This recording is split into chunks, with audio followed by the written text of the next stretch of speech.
Como toda gracia, el sacramento solo puede ser recibido como un don inmerecido. Numeral 1579.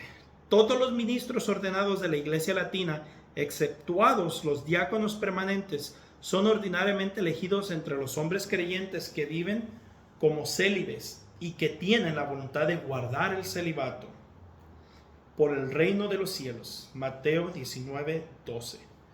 Para los que dicen, ¿dónde dice en la Biblia que el sacerdote tiene que estar en celibato? Bueno, aquí vemos una instrucción en Mateo 19:12 en la cual la iglesia lo basa. Llamados a consagrarse totalmente al Señor y a sus cosas, se entregan enteramente a Dios y a los hombres. El celibato es un signo de esta vida nueva al servicio de la cual es consagrado el ministro de la iglesia. Aceptado con un corazón alegre, anuncia de modo radiante el reino de Dios. O sea que lo que la iglesia nos enseña es de que esto puede cambiar. Esto no es como un dogma. Por ahora se tiene que ser célibe para poder ser sacerdote en el rito romano.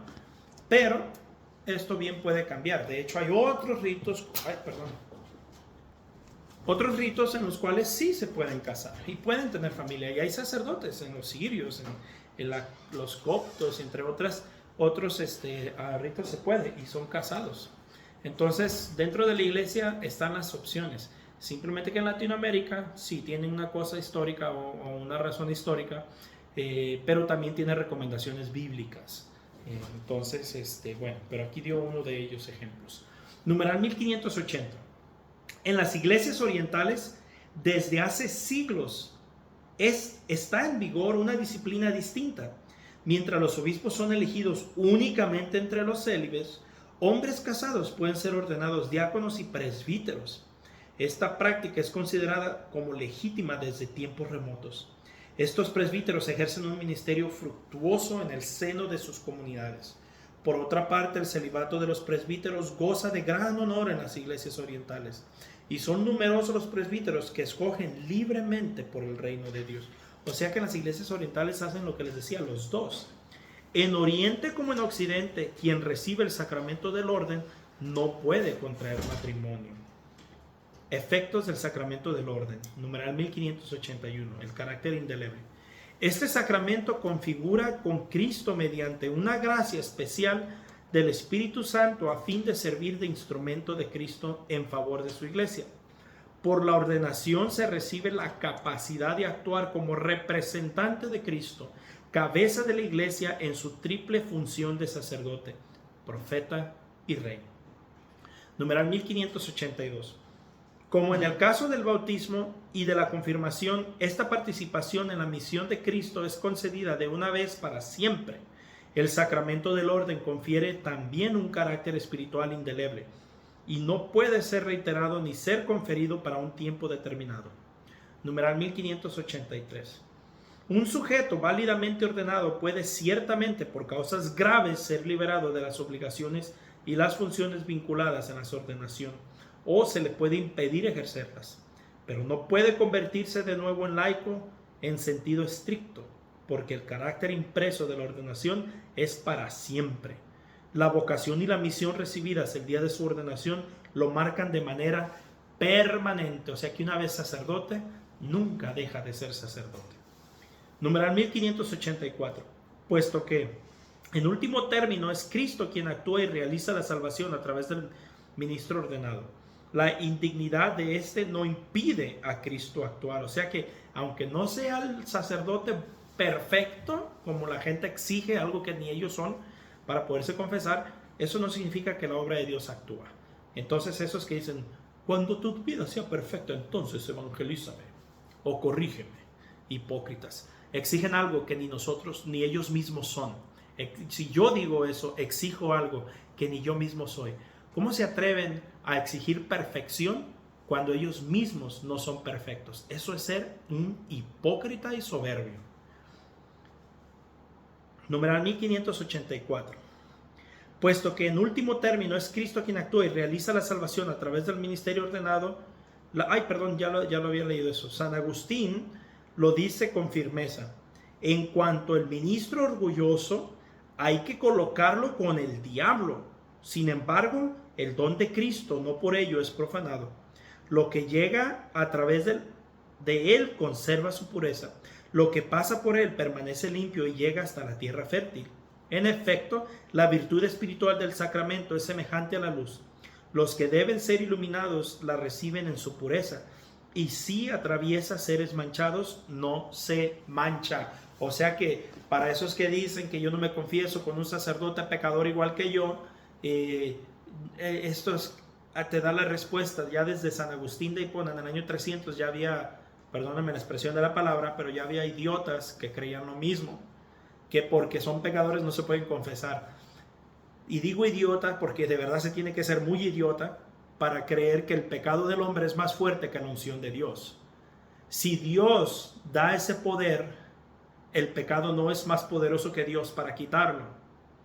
Eso no significa que el sacerdote que comete esos actos no muy buenos no es pecador, o no significa que no se puede ir al infierno, no significa que es perfecto, no. Simplemente significa que es un ser humano como tú y como yo, pero que tiene un poder divino que se le ha dado por Jesucristo, y ese pecado no es más fuerte que Dios. Solo un idiota puede creer que es más fuerte el pecado que la gracia de Dios. En ese sentido lo digo para que no lo vayan a tomar como un ataque directo, ¿no? Sino me refiero al razonamiento de pensar y no a la persona. Entonces, continuamos con nuestro número. 1585, la gracia del Espíritu Santo. La gracia del Espíritu Santo propia de este sacramento es la de ser configurado con Cristo sacerdote, maestro y pastor, de quien el ordenado es un constituido ministro. Numeral 1586. Para el obispo es en primer lugar una gracia de fortaleza, el espíritu de soberanía, oración de consagración del obispo en el rito latino, la de guiar y defender con fuerza y prudencia a su iglesia como padre y pastor. Miren nomás la misión que tienen los sacerdotes.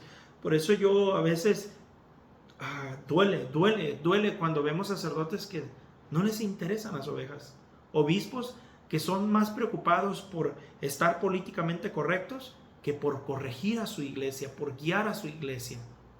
Eso debe de dolernos a nosotros los católicos, y oremos por ellos.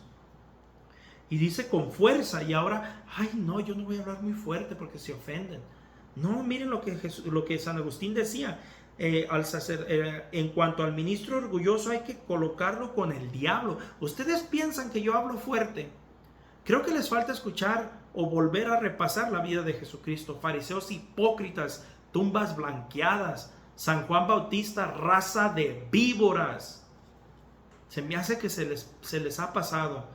A San Pablo, corintios estúpidos, ¿hasta cuándo tendré que estar con ustedes? ¿Cómo es posible que después de comer comida sólida hayan vuelto a la comida de leche? ¿Quién los ha embrujado?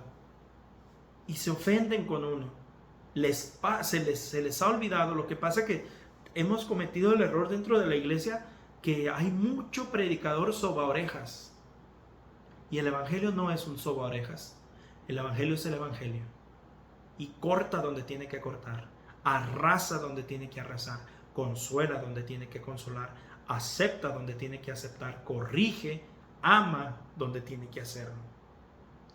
Así que si piensan que yo hablo fuerte, yo los invito a que vuelvan a leer las enseñanzas de Jesucristo, de San Pablo, de San Juan Bautista, de todos estos grandes, que no se diga Dios, ¿no? Jesucristo por excelencia grande de los grandes, pero de todos estos grandes personajes, San Agustín de Hipona. San Jerónimo, si mal no me recuerdo, fue San Jerónimo. Bueno, me corrigen si alguien se lo sabe, pero el obispo que intentó corregir a Martín Lutero le dijo: a Satanás te he entregado, hijo del diablo. ¿Se imaginan? Les digo yo a ustedes, la lloradera. A veces la gente no está dispuesta a aceptar el evangelio como es.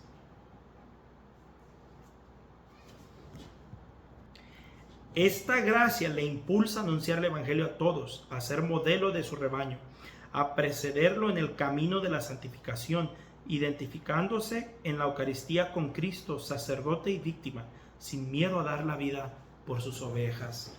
Y ojalá las ovejas tampoco tengamos miedo a dar la vida por Cristo.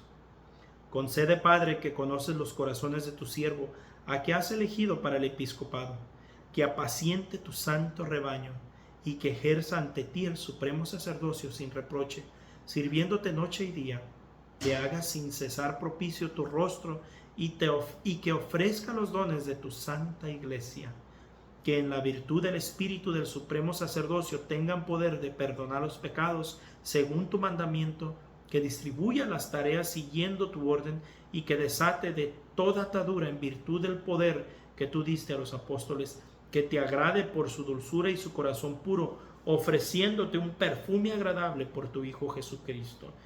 Y esto lo dice San Hipólito Romano. Ya lo dijo esto en el... Ay, no me da el año, normalmente da el año, pero no sé de cuándo sea San Hipólito Romano. Numeral 1587. El don espiritual que confiere la ordenación presbiteral está expresado en esta oración propia del rito bizantino. El obispo, imponiendo la mano, dice: Señor, llena del don del Espíritu Santo al que te has dignado elevar al grado del sacerdocio, para que sea digno de presentarse sin reproche ante tu altar, de anunciar el evangelio de tu reino, de realizar el misterio de tu palabra de verdad, de ofrecerte dones y sacrificios espirituales, de renovar tu pueblo mediante el baño de la regeneración, de manera que vaya al encuentro de nuestro gran Dios y Salvador Jesucristo, tu Hijo único, el día de su segunda venida, y reciba de su inmensa bondad la recompensa de una fiel administración de su orden. Numeral 1585. En cuanto a los diáconos, fortalecidos en efecto con la gracia del sacramento, en comunión con el obispo y sus presbíteros, están al servicio del pueblo de Dios en el ministerio de la liturgia de la palabra y de la caridad. Numeral 1589. Ante la grandeza de la gracia y del oficio sacerdotales, los santos doctores sintieron la urgente llamada a la conversión con el fin de corresponder mediante toda su vida a aquel de quien el sacramento le constituye ministros. Así San Gregorio Nacianceno, siendo un joven sacerdote, exclama: es preciso comenzar por purificarse antes de purificar a los otros. Es preciso ser instruido para poder instruir. Miren qué frase tan hermosa. Es preciso ser instruido para poder instruir. Por eso nosotros, los que pasamos frente a cámaras o estamos trabajando en el servicio de Dios, es tan importante que nos instruyamos en la palabra de Dios, en la doctrina de la iglesia. Pero no solamente nosotros porque estamos frente a una cámara, sino también cada padre de familia, cada madre de familia que se instruya para que conozca la doctrina de la iglesia, y cuando los hijos vayan creciendo y vengan a preguntarnos preguntas difíciles, tengamos la respuesta. Y si no la tenemos a la mano, por lo menos sabemos dónde encontrarla, porque si tú y yo no respondemos a nuestros hijos sus dudas, serán los mejores ateos del futuro. Es preciso ser luz para iluminar. Mira nomás, se nos requiere un estilo de vida, y aquí es donde a veces uno empieza a flaquear, al menos yo digo en mi caso, por los errores que cometemos. Acercarse a Dios para acercarle a los demás, ser santificado para santificar, conducir de la mano y aconsejar con inteligencia.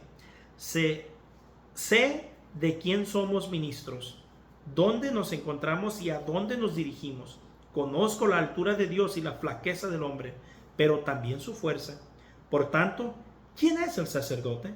Es el defensor de la verdad. Miren qué hermosos son los sacerdotes. Se sitúa junto a los ángeles. Glorifica con los arcángeles. Hace subir sobre el altar de lo alto las víctimas de los sacrificios. Comparte el sacerdocio de Cristo. Restaura las criaturas. Restablece en ella la imagen de Dios. La recrea para el mundo de lo alto y para decir lo más grande que hay en él. Es divinizado y diviniza. Qué hermosas palabras. Miren qué hermoso es el misterio del sacerdocio. Que Dios nos conceda hijos sacerdotes. Y el santo cura de Ars dice: el sacerdote continúa la obra de redención en la tierra. Si se comprendiese bien el sacerdote en la tierra, se moriría, no de pavor, sino de amor. El sacerdocio es el amor del corazón de Jesús. No, mis hermanos, ¿cuándo puede decir algún líder de cualquier secta un décimo de lo que es el sacerdocio? Por eso amemos a nuestros sacerdotes, cuidemos a nuestros sacerdotes, vaya, chiquiemos a nuestros sacerdotes cada que podamos. Sin ellos, mis hermanos, no tuviéramos una iglesia. De las familias salen los sacerdotes y gracias a los sacerdotes tenemos familias. Ellos nos dan la bendición para poder ser fructíferos en la familia. Así que yo les pido que hoy, a medida de lo posible, oren por nuestros sacerdotes. Que si en su parroquia tienen mucho que no hablan con su párroco o mucho que no le visitan o algo, invítenlo a comer, denle un abrazo, denle las gracias por haber dejado todo por el Evangelio. Denle las gracias por tanto trabajo, porque a veces nosotros los laicos somos tan mal agradecidos con los sacerdotes. Nomás los buscamos cuando andamos de emergencias y les damos todas nuestras cochinadas, pero cuando todo está bien y nos acordamos de ellos. Y sin embargo ellos están ahí, aún así, siempre para ayudarnos. Por eso hoy te invito, mi hermano, hoy te invito a que por lo menos le mandes un mensaje a tu sacerdote y dile: gracias, Padre, por todo lo que hace por nosotros. Gracias por ser mi Padre espiritual. Gracias por engendrar vida en nosotros. Gracias por restaurarme cuando yo mismo con mis pecados me destruyo. Gracias por volverme a reconciliar con Dios cuando yo mismo con mis actos rompo esa amistad con Dios.